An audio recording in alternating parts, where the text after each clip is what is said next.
La iglesia es esparcida por Dios, pero los que permanecen en Jerusalén son los apóstoles. Y creo yo que correctamente ellos eran los pilares de la iglesia. Ellos necesitaban, enfrente de la ola de persecución que se había levantado contra ellos, estar firmes. A pesar que muchos de ellos estaban comenzando a ser arrestados, Saulo estaba detrás de esto. Cuando llegamos a Hechos capítulo 11 y 12, se han calmado un poco las cosas. El apóstol Pedro ahora ha llevado la palabra de Dios a los gentiles. Los gentiles son todos aquellos que no somos judíos. El salvadoreño, el nicaragüense, el país más hermoso del mundo, los mexicanos. No se enojen conmigo. Y aún Pedro, ¿no? Cuando el Señor comienza a hacer algo nuevo, porque para los judíos el llevar el evangelio era algo extraño a los gentiles. Y Dios tiene que mandarle una visión al apóstol Pedro. Noel está en una casita en Cesarea, un lugar hermoso. Si algún día vas a Israel, tienes que ir a Cesarea Philippi. Es una hermosura ahí cuando caminas junto al mar. Y ahí él tiene una visión, y en esta visión él mira que descienden pupusas del cielo y fresca de horchata. Y Dios le dice: no rechaces aquello que yo he hecho limpio, no lo llames sucio. Y Dios comenzaba a cambiar el corazón de los apóstoles, preparándoles para llevar el evangelio a los gentiles. Y cuando Pedro es obediente, él va a la casa de un centurión que se llamaba Cornelio. Y este hombre era un centurión que venía obviamente de Italia, y le predica la palabra de Dios, y escucha su casa, y reciben a Jesucristo como su Salvador personal. Y Pedro, obviamente, entre los apóstoles, él es el apóstol entre los apóstoles, pero no siempre había sido así. Cuando el Señor primero, su hermano Andrés, porque su hermano Andrés era un discípulo de Juan el Bautista, escucha, ahí está Andrés presente en el río Jordán. Y si algún día tienes la oportunidad de ir a Israel y te paras en medio del río Jordán, es un río, ¿cómo se llama el río más grande de El Salvador? ¿Cómo? El Lempa. El Lempa se mira más bonito que el río Jordán. El río Jordán parece, si te ha tocado andar en los ríos de Vietnam o de las Filipinas, haz de cuenta que es un río verde. Y ahí está Juan el Bautista, y cuando viene Cristo, Andrés escucha: he aquí el Cordero que quita el pecado del mundo. Y cuando Andrés escucha esto, Juan el Bautista correctamente dice: él es el Cordero que quita el pecado del mundo. Ya no me sigan a mí, síganlo a él. Y cuando llegas a Juan capítulo 3, miras que los discípulos de Juan vienen y le dicen: aquel a quien tú bautizaste, el movimiento de él está creciendo más que el nuestro. Y Juan dice ese hermoso verso en Juan capítulo 3, en el verso 30: él necesita crecer y yo necesito menguar. Yo pienso que eso es palabra de Dios para nosotros el día de hoy. El caminar con Cristo jamás se ha tratado de nosotros, jamás se tratará de nosotros. Todo se trata de nuestro Rey. Y ahí está el apóstol Pedro, viene su hermano y le dice: hermano, hemos conocido al Mesías, al Cristo, aquel que fue prometido. Y en el primer encuentro, Juan capítulo 1, que tiene el Señor con el apóstol Pedro, lo mira y le dice: tú eres Simón, hijo de Jonás. La etimología o las raíces de esas dos nombres juntos significan arena movediza. En otras palabras, la primera vez que Cristo conoce al apóstol Pedro, le dice: tú eres un hombre inestable. Yo casi puedo ver a Pedro haciéndole así: ¿qué me dijiste? Y le dice: pero un día tu nombre será Pedro. Y Pedro significa un pedazo de una piedra más grande. ¿Quién es la piedra más grande? Nuestro Señor.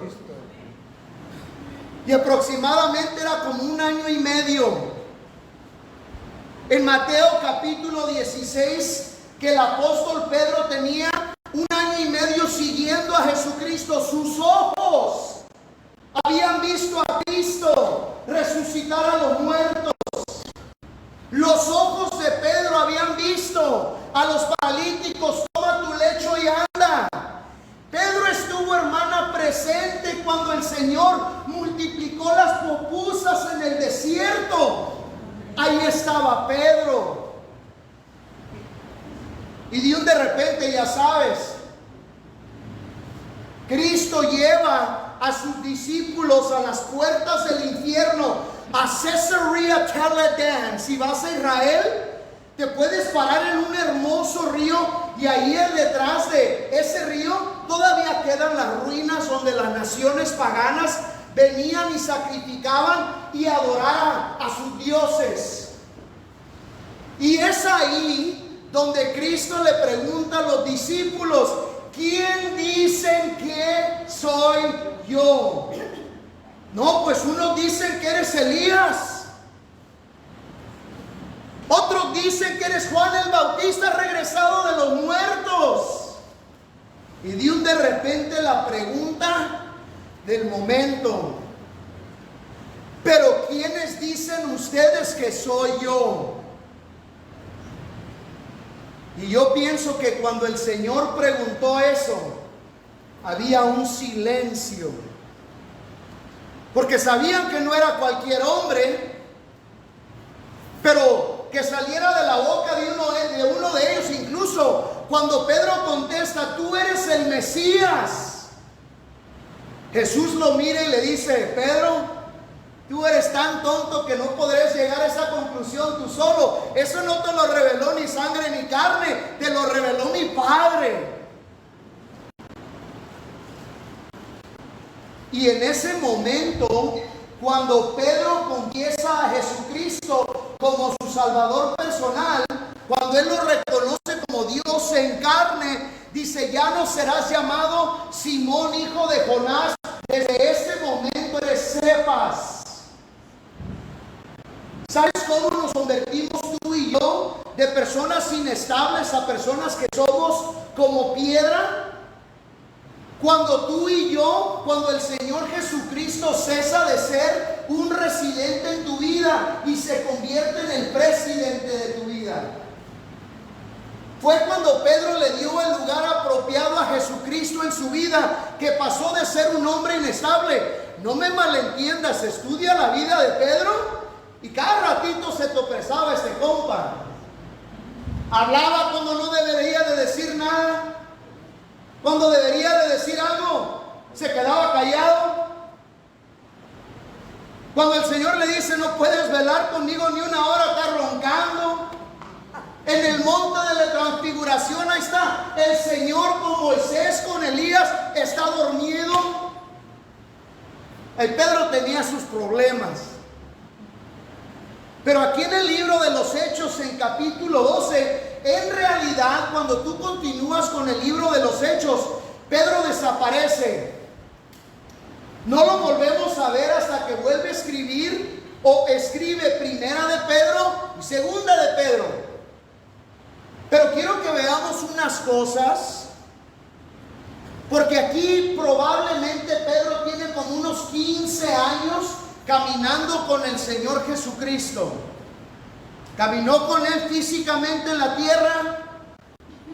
Estuvo ahí después cuando el Señor se aparecía y desaparecía por 40 días. Pero el Pedro que vamos a ver aquí el día de hoy es un Pedro que había madurado. Es un Pedro, quiero que veamos unas lecciones el día de hoy que tú y yo ocupamos aprender. Y quiero que solamente miremos 3 cosas el día de hoy. Que Pedro estaba descansando, Pedro estaba desobedeciendo y Pedro era un hombre persistente. Pero escúchenme bien, porque aquí en Hechos 12 está sucediendo algo extraño. Nos dice la Biblia en Hechos 11 que un hombre lleno del Espíritu de Dios que se llamaba Ágabo había profetizado que vendría una escasez sobre la tierra. ¿Y sabe qué hacen los cristianos de la capilla de Calvary Chapel, Jerusalén? ¿Sabe qué hacen cuando ellos se enteran que viene una escasez sobre la tierra? ¿Qué creen que hacen? Se ponen a dar. Oh, cómo me encanta eso, ¿no? Yo suelo dar cuando me sobra. Y estos cuates, Dios les dice, viene una escasez sobre la tierra. Yo pensaría que dirían, almacenar cosas. No, a regalar cosas. Oh, porque sabemos tú y yo que Dios es nuestro sustento y es mejor dar que recibir. Y no nomás viene una escasez sobre la tierra, sino que comienza otra vez una persecución sobre la iglesia. Hay un hombre que se llama Herodes, no Herodes el Grande, que había mandado matar a los niños en Mateo capítulo 2. Este es el nieto de Herodes el Grande, Herod Antipas. Y este cuate era algo serio. Probablemente era de la Mara Salvatrucha. Oh, esta familia era algo interesante. El rey Herodes mata probablemente a 10 de sus hijos, mata a una de su esposa. Esta familia era un desastre. Y de repente Herod Antipas, él queriendo caerle bien a los judíos, toma a Santiago, al hermano de Juan, y lo mete en la cárcel. Y cuando lo tiene en la cárcel, lo manda a decapitar. Le cortan la cabeza. Y de repente se da cuenta Herodes que esto le ha agradado a los judíos. Y dice, ya sé, voy a secuestrar ahora al apóstol Pedro. Y van, lo agarran, le niegan las popusas y le niegan fresco de horchata. Y ahí lo tienen encarcelado, atado a 2 soldados romanos. Imagínate, adentro de la celda están 2 soldados romanos con él, uno atado a su mano izquierda, otro a su derecha, y afuera de su celda están otros 2 soldados. Y esa es la escena. Eso es lo que está pasando en el libro de los Hechos en el capítulo 12, y es ahí donde levantamos nuestra historia. ¿Están conmigo? Amén. ¿Están enojados? No. Ocupo el micrófono, no me escuchan bien, ¿verdad? No. Sí me escuchan bien. Hechos 12, y empezamos en el verso 4. Y habiéndole tomado preso, le puso en la cárcel, entregándole a 4 grupos de 4 soldados cada uno, para que lo custodiasen, y se proponía sacarle al pueblo después de la Pascua. Así que Pedro estaba custodiado en la cárcel, pero la iglesia hacía, fíjate, sin cesar oración a Dios por él. Escúchame bien.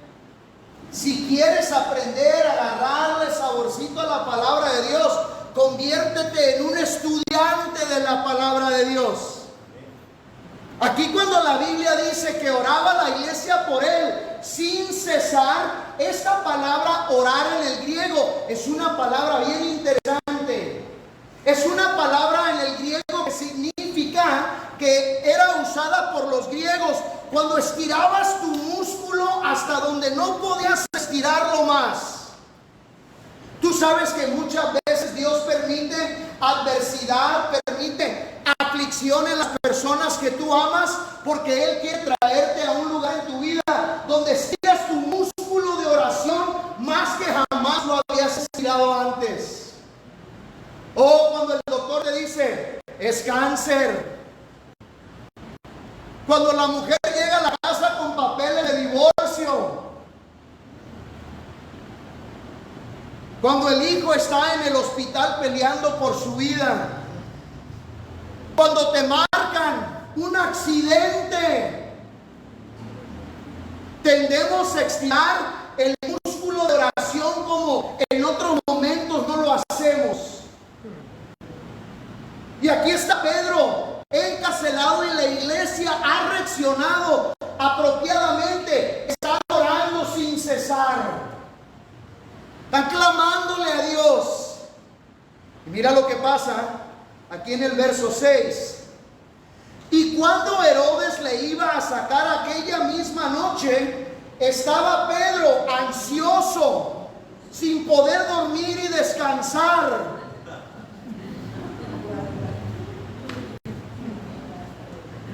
Perdónenme, es la nueva versión sacada.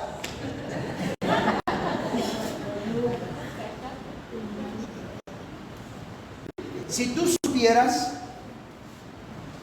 acaban de matar, ponte a pensar, Pedro y Santiago que acaba de matar Herodes, no solamente eran apóstoles juntos, eran colaboradores juntos en Cristo, eran amigos desde la infancia, sus padres se conocían, habían aprendido, era su hermano. Y él sabe, Pedro sabe que le viene lo mismo que le sucedió a Santiago, ahora le va a suceder a él. ¿Y qué está haciendo Pedro? Lo que sabe hacer mejor.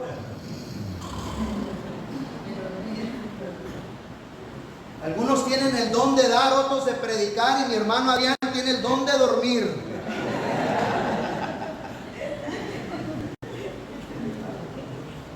Si tú supieras que te iban a cortar la cabeza, ¿estuvieras durmiendo tú? I don't think so.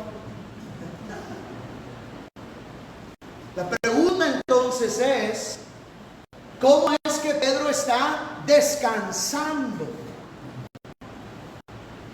Está a punto de ser asesinado, pero vemos que Pedro está durmiendo. Si estás tomando notas o tienes una mente fotográfica, presta atención. Número 1, ¿por qué Pedro puede descansar? Porque tenía el mejor ejemplo, Cristo. ¿Te puedes imaginar? Pedro estaba siguiendo a Cristo. Yo pienso que de vez en cuando Pedro extrañaba pescar. Yo pienso que extrañaba el olor del mar en la mañana. Y un día siguiendo a Cristo, Cristo le dice a los discípulos, súbanse al barco, vámonos. Y cuando se suben, se desencadena una tormenta. Dice la Biblia que las olas golpeaban el barco. Dice otro evangelio que se llenaba el barco de agua. ¿Y qué hacía Cristo dentro de la pancita del barquito?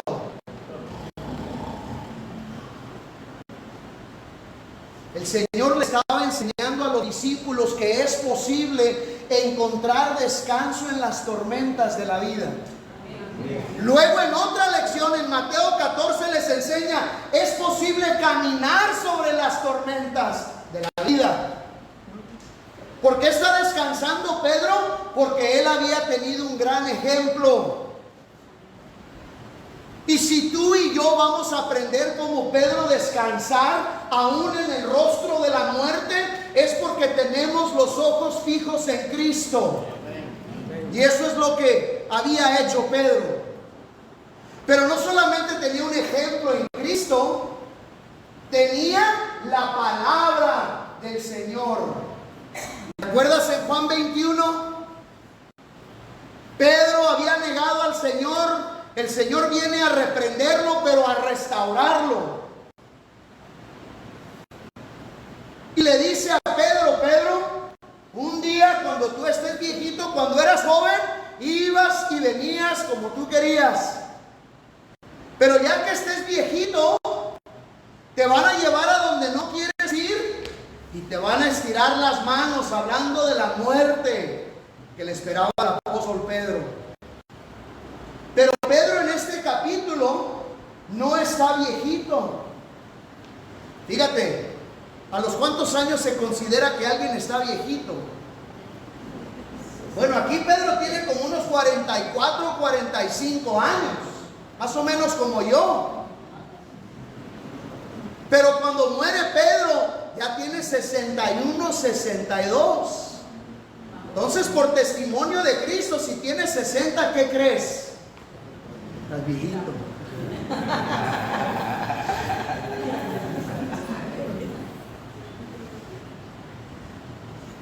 El Señor le había dicho: hasta que estés viejito vas a morir.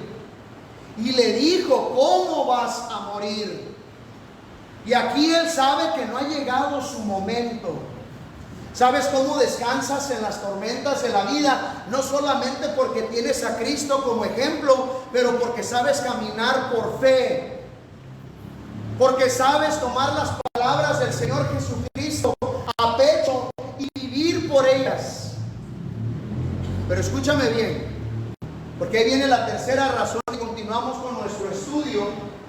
No tan solamente Pedro estaba durmiendo, descansando. Incluso esta palabra, hermana, aquí en el griego, Pedro estaba durmiendo, es una palabra en el griego que se usaba cuando los niños se le habían amamantado y estaba el niño, el bebito. ¿Cómo duerme un niño después de que está llenito de leche y en los brazos de su madre? Se mira angustiado. No, no tiene ninguna importancia en el mundo el chamaco. La panza está llenita de leche, está en el calor del pecho de su madre. Esa es la palabra en el griego. Pablo estaba out. Por el ejemplo de Cristo, la palabra de Cristo. Pero escúchame bien. Y esta para mí es la más importante. Bueno, mejor dicho, para mí esta última es muy personal. Pedro había aprendido a no pelear contra la voluntad de Cristo en su vida. Era la voluntad del Señor Jesús que en ese momento de su vida Él estuviera en la cárcel. Y muchas veces vemos a Pedro peleando contra la voluntad de Dios, ¿no? Jesús le dice: escrito está. El pastor va a ser herido y todas las ovejas van a correr. Oh Señor, puedo entender cómo ellos correrían, pero yo estoy dispuesto a ir a la cárcel. ¿Sabes qué? Estoy dispuesto a morir por ti. Ay, Pedro, te digo que antes que esta noche se pase y los gallos canten, el gallo cante 3 veces, me vas a haber negado tú. Pero aferrado. Cristo les revela a los discípulos: el Hijo del Hombre caerá en las manos de los pecadores y será levantado. Es necesario, dice, que sea levantado. Y lo reprende. Imagínate regañando al Señor Jesucristo. Ay, Señor. No había ni pasado 5 minutos que Pedro había dicho: tú eres el Mesías. Y ahora Cristo le está diciendo: detrás de mí, Satanás. ¡Oh! Yo te pregunto a ti: ¿estás peleando contra la voluntad de Dios en tu vida? ¿Sabes que pelear contra la voluntad de Dios en tu vida jamás, número uno, es una guerra que nunca vas a ganar?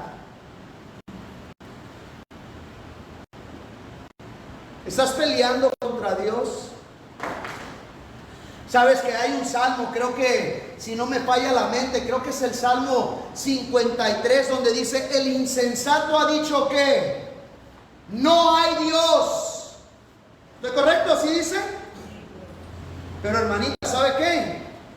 Que cuando usted lee Salmo 53 en el hebreo, no dice el insensato dice no hay Dios. Lee El insensato dice, no, Dios.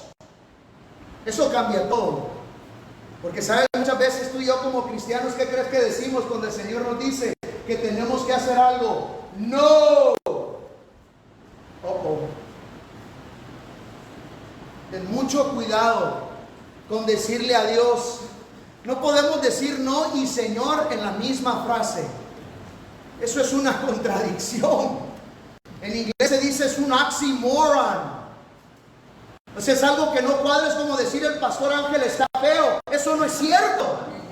Eso no cuadra. Pedro estaba descansando porque tenía a Cristo como ejemplo, como tú y yo. Pedro estaba descansando porque tenía palabra de Dios como tú y yo. Pero no todos los que estamos aquí estamos caminando en la voluntad de Dios como Pedro lo hacía.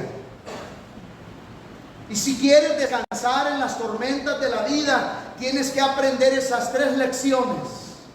Pero fíjate, porque no nomás vemos a Pedro descansando, sino que vemos a un Pedro que está obedeciendo. Mira el verso 7.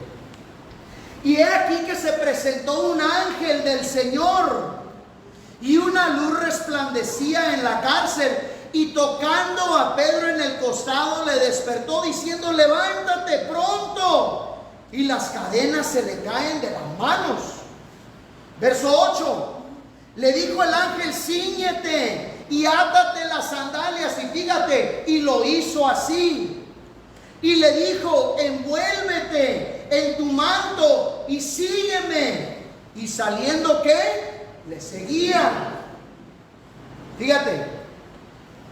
Ahí está Pedro encarcelado, se aparece una luz adentro de la cárcel, de la celda, se le caen las cadenas de las manos, levántate, ponte las sandalias, y se levantó y lo hizo. Hey, sígueme, y lo siguió. Y ahorita vamos a leerlo que por cada puerta que camina en la cárcel, se le abren las puertas. Pero fíjate, porque esta frasecita es muy importante. Mira lo que dice en el verso 9. Y saliendo le siguió. Pero escúchenme. Pero no sabía que era verdad lo que ¿qué?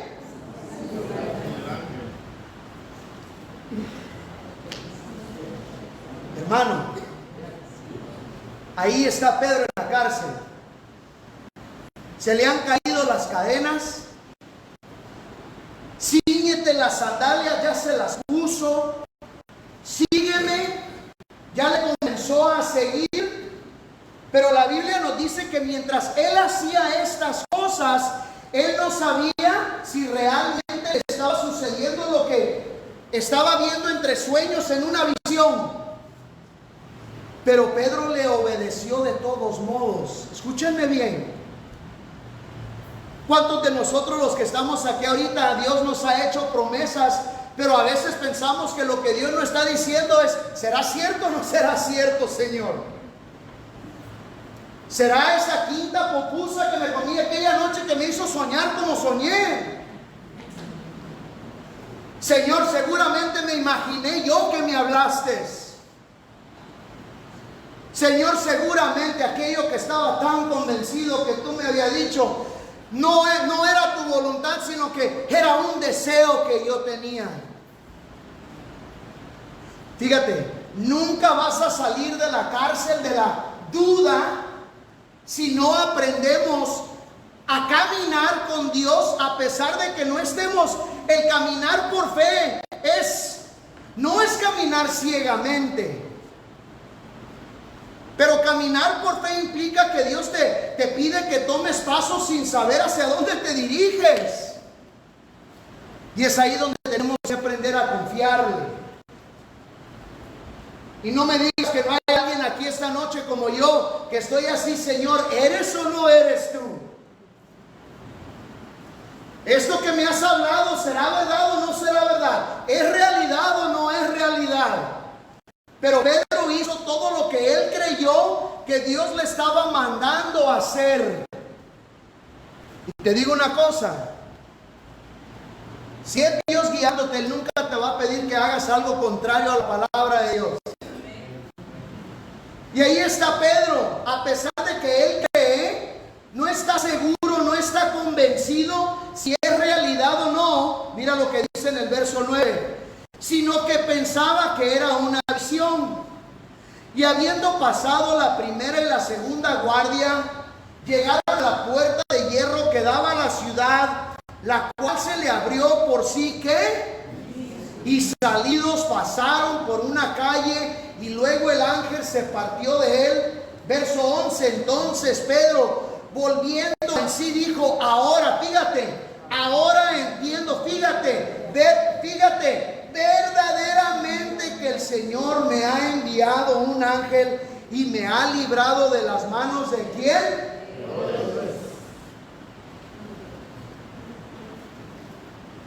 Pedro creía que era una visión, pero él de todos modos está haciendo lo que él percibe. No está convencido, no sabe todavía si es una realidad, pero él está haciendo lo que él cree que se le está pidiendo. Y de repente, libre. Y no nomás libre, pero ahora con la certeza, ya se le apartó el ángel, ya tiene la certeza de que Dios realmente está obrando. Yo creo que hay algunos, yo tengo algunas oraciones en mi vida donde yo digo, Dios, es que por favor, tienes que traerme a un lugar donde tengo la certeza de saber que tú estás trabajando, Señor. Y el Señor me dice, pues ven, salte de ese barco y comienza a caminar sobre las aguas. No hay otra manera como hacerlo. Pero te diste cuenta. Y no voy a alcanzar a llegar al tercer punto, pero escúchenme bien. Imagínate, ahí está Pedro, está en la cárcel, se le caen las cadenas. Probablemente los soldados están completamente dormidos o no sé qué pasó, pero no están deteniendo a Pedro. Curiosamente, mi Espíritu de Dios nos dice que están dormidos los soldados, como que si fueran importantes de mencionar que ahí seguían o no seguían. ¿Te das cuenta que las cosas que tú y yo vemos como obstáculos, el Señor ni las toma en cuenta? ¿Cómo? ¿De qué hablas? Y de repente Él hace lo poquito que Dios le dice, ¿no? Y yo pienso que muchos de nosotros hacemos lo que Dios nos dice, pero hay un versículo que dice, y de repente llegó a una puerta de hierro. Oh, no. ¿Nunca te ha pasado que estás caminando con Dios y miras, ok, Señor, ahí la llevamos, all right, Lord, ahí va, y de repente así como, oh no, oh no, oh come on, y como que todo lo que has hecho no ha significado nada, como Señor, en serio, ¿sabías que me iba a topar con esta puerta de hierro? ¿Me das esperanza? ¿Me haces creer que estás haciendo algo para traerme enfrente de esta puerta de hierro? Y dice que la puerta se abrió, ¿qué? Es la palabra en el griego, automate, de donde nosotros agarramos la palabra automático. Ese es el primer clicker de garage que existió. Llega a la puerta de hierro y el ángel le pica el botoncito, pip, pip.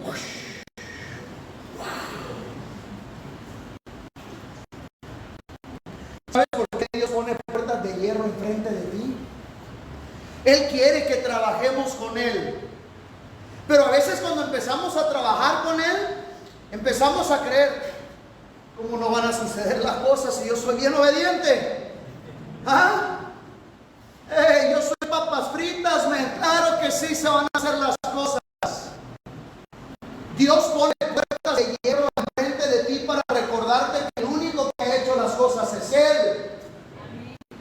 Y pone obstáculos grandes que tú entiendes que jamás pudieras tú en tus propias fuerzas abrirlas. Pero Él tiene el clicker. Clic. Y Pedro sale de la cárcel. Hermanos, yo quiero animarles el día de hoy.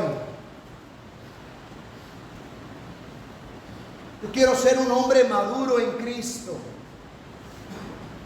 Yo quiero ser un hombre que sabe cómo escuchar, cómo obedecer. Yo quiero ser un hombre que aprende a ignorar las circunstancias que me rodean y confiar solamente en la palabra que oigo, no lo que veo. ¿Sabes que hay dos cosas? Bueno, hay más de dos cosas, pero dos cosas que el escritor de Romanos señala que debilitan tu fe.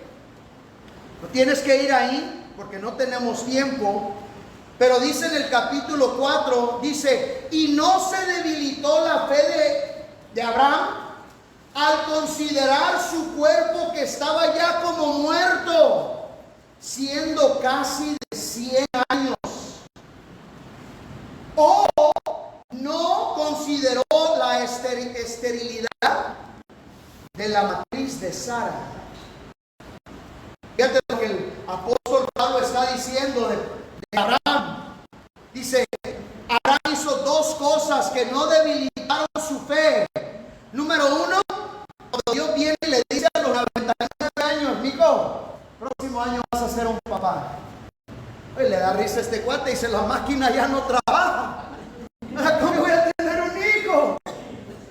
Y no nomás la máquina ya no trabaja, tengo una mujer que nunca me ha dado a luz a un hijo y ya tiene 90 años. ¿Sabes que dos cosas debilitan tu fe? Cuando crees, número uno, que lo que Dios quiere hacer en tu vida depende de los recursos que tienes tú. Ignoró que su cuerpo estaba como muerto. ¿Y sabes qué otra cosa debilita tu fe también? Cuando comienzas a culpar que lo que no está sucediendo en tu vida es culpa de tu esposa o culpa de tu esposo. Dice que Abraham no consideró la esterilidad de su esposa Sara. Yo quiero tener una fe fuerte. Yo quiero una oración que yo tengo en privado. Es, Señor, yo quiero ser mandable. Yo quiero que como Pedro, cuando tú vengas caminando sobre las aguas, yo quiero ser al quien que le dices, soy yo, ven. Ok, Lord, let's go. Señor, no más, en serio, Señor, yo no sabía que los mexicanos gorditos pueden caminar sobre las aguas. Pero el Señor quiere hacer cosas milagrosas.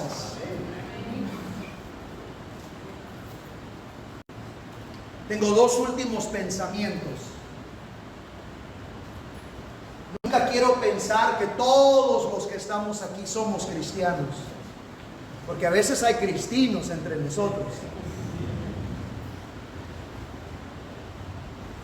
Y si tú estás aquí, no como Pedro estaba en una cárcel, él estaba descansando, este obstáculo se convertiría en un testimonio. Si sigues leyendo el capítulo, cuando llega a la reunión de oración, testificó lo que Dios había hecho y fortaleció a la iglesia de esa manera.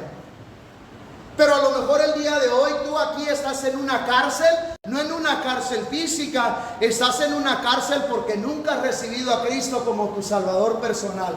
Déjame decirte que te pierdes de un romance tan hermoso que no puedes ni imaginarte. Sabes que el profeta Isaías dice, como todos los granitos de arena, de toda la arena del mundo son los pensamientos de Dios hacia ti. Hermana, sabes que si vas a la playa y metes la mano en la arena, levantas 10 millones de granitos de arena en una mano. Y dice el profeta, los pensamientos del Señor hacia nosotros son como todas las arenas de todas las playas. En otras palabras, el Señor nunca para de pensar en usted. Oh,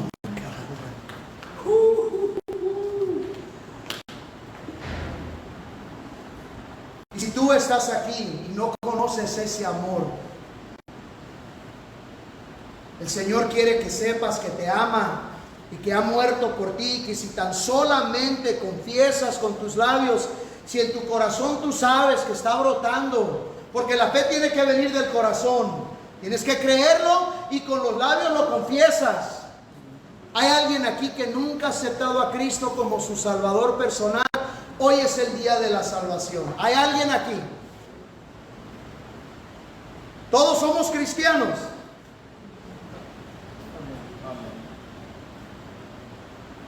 Adrián, creo que ya llegó el momento. No, no se crean, ¿eh? Gloria a Dios.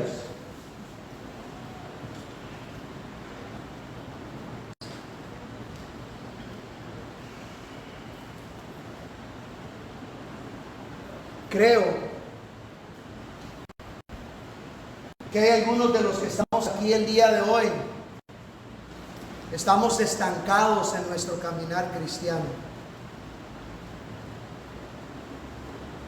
Y el Señor quiere abrir puertas chiquitas y puertas de hierro, pero no has tenido el denuedo, la confianza, porque piensas como pensaba Pedro: yo no sé si esto es real o no es real, y porque no tengo la certeza no voy a hacer nada. Acabo de terminar en México, me tocó enseñar una clase, todo el libro de Josué en 4 días, para una escuela de plantación de iglesias, de Calvary Chapel. Y vienen los jóvenes, no, pues los llevé a comer tacos, porque la comida mexicana es la mejor del mundo. Y me dicen: pastor, si tuvieras una cosa que decirnos, 5 minutos de vida tuvieras para decirnos algo, ¿qué nos dirías? Le digo: eso es fácil. Le digo: cuando yo era joven en el Señor, yo oraba y siempre decía: la respuesta es no, y hasta que Dios me diga que sí, voy a hacer algo al respecto. Pero ahora cuando oro siempre digo: no, la respuesta es sí, hasta que Dios me diga que no.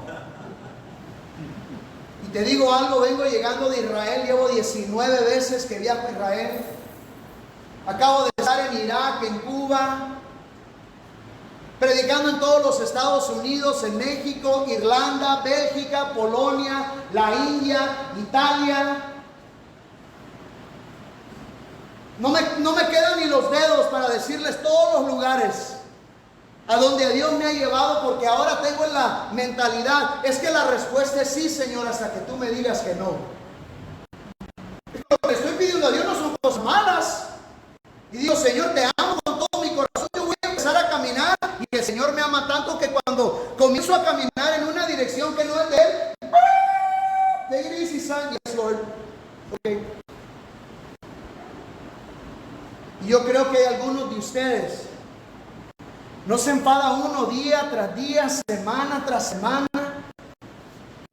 O sea, a veces el venir a Calvary Chapel el miércoles, el domingo, se convierte en una religión realmente.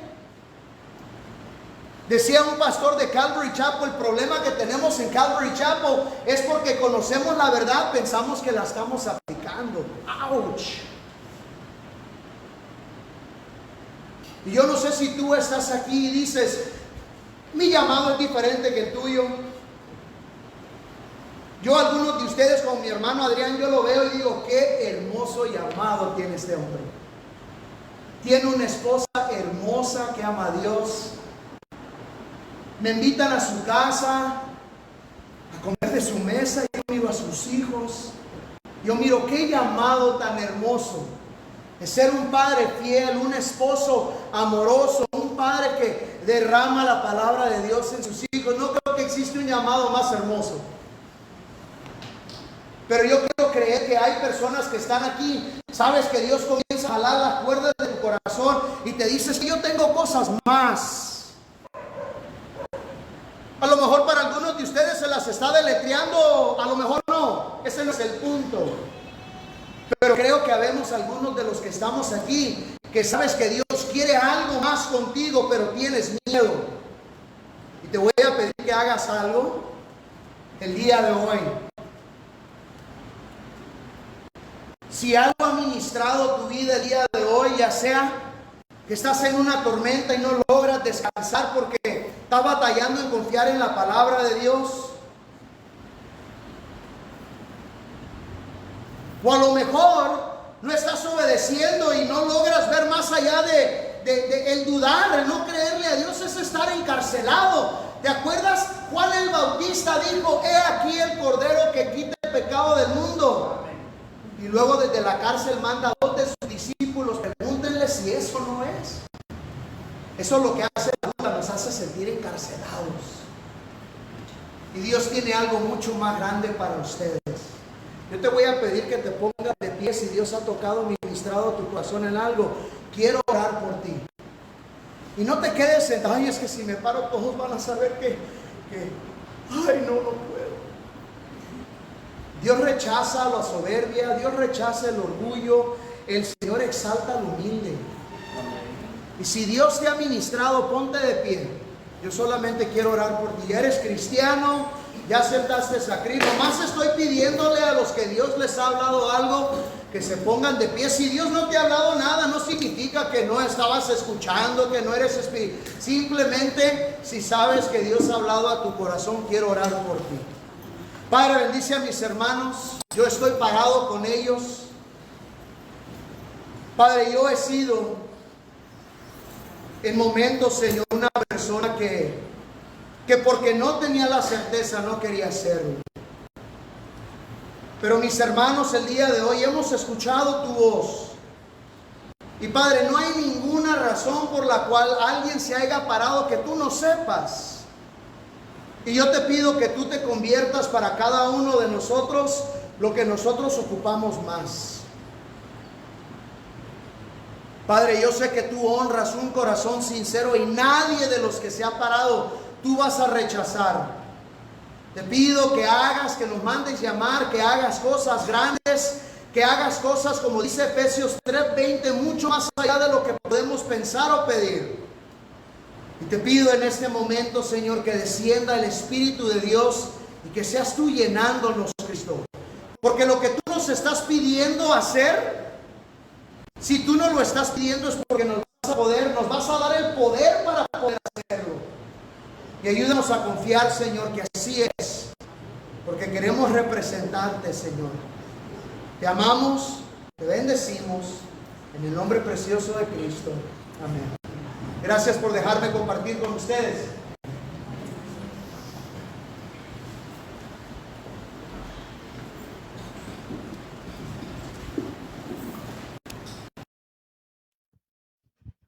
Ponemos de pie, vamos a despedirnos. Vamos a dar gracias al Señor por la palabra de Pastor Ángel. Vamos a dar gracias por la vida del pastor, por la vida de Adrián y su esposa. Inclinamos el rostro y oramos. Padre, te damos gracias, Señor, por enviar palabra fresca a cada uno de nosotros, Señor. Sé que tú hablas a nuestras vidas y te pedimos en esta tarde que bendigas el ministerio de Pastor Ángel Sandoval, que bendigas la vida y el ministerio de Adrián, su esposa, a sus familias. Y te damos gracias por este momento de refrigerio que tú nos has permitido tener. Ahora que vamos a nuestras casas, Señor, despídenos y llévanos en paz. Cantamos una última alabanza.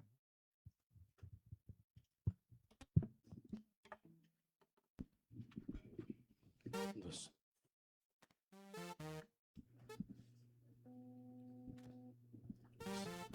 Bien, vamos a entonar alabanza, vamos a decir de gloria en gloria. Vamos con sus palmas.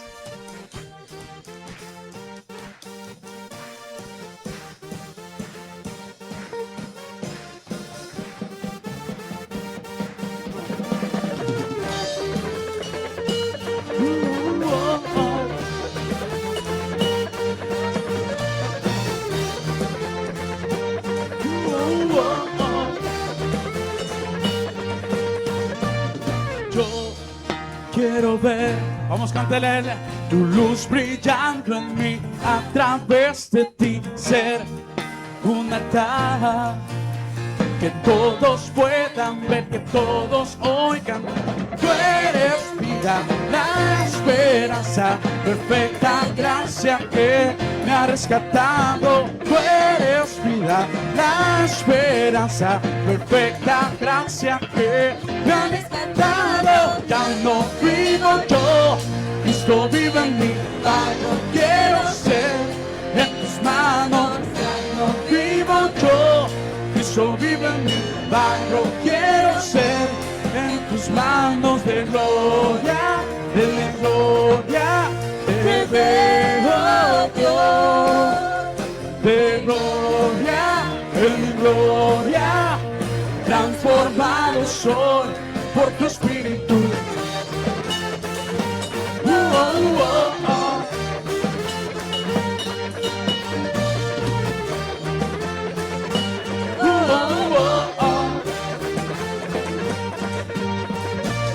Yo quiero ver, vamos a cantar él, tu luz brillando en mí, a través de ti ser un altar, que todos puedan ver, que todos hoy canten. Tú eres vida, la esperanza, perfecta gracia que me ha rescatado. Tú eres vida, la esperanza, perfecta gracia que me ha rescatado. Ya no vivo yo, Cristo vive en mí.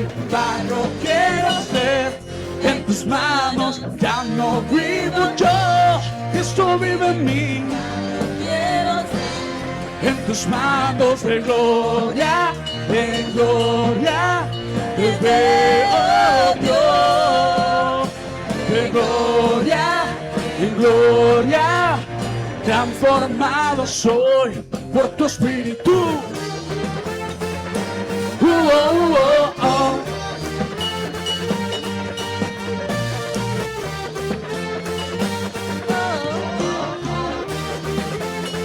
Como dice la iglesia, de gloria, te veo. Que se escucha su voz, vamos. De gloria, te veo. Una vez más, de gloria, en gloria, te veo Dios. De gloria, en gloria, transformado soy. Ya no vivo yo, Cristo vive en mí. Barro quiero ser en tus manos. Ya no vivo yo, Cristo vive en mí. Quiero ser en tus manos. De gloria, de gloria, te veo Dios. De gloria, en gloria, transformado soy por tu espíritu.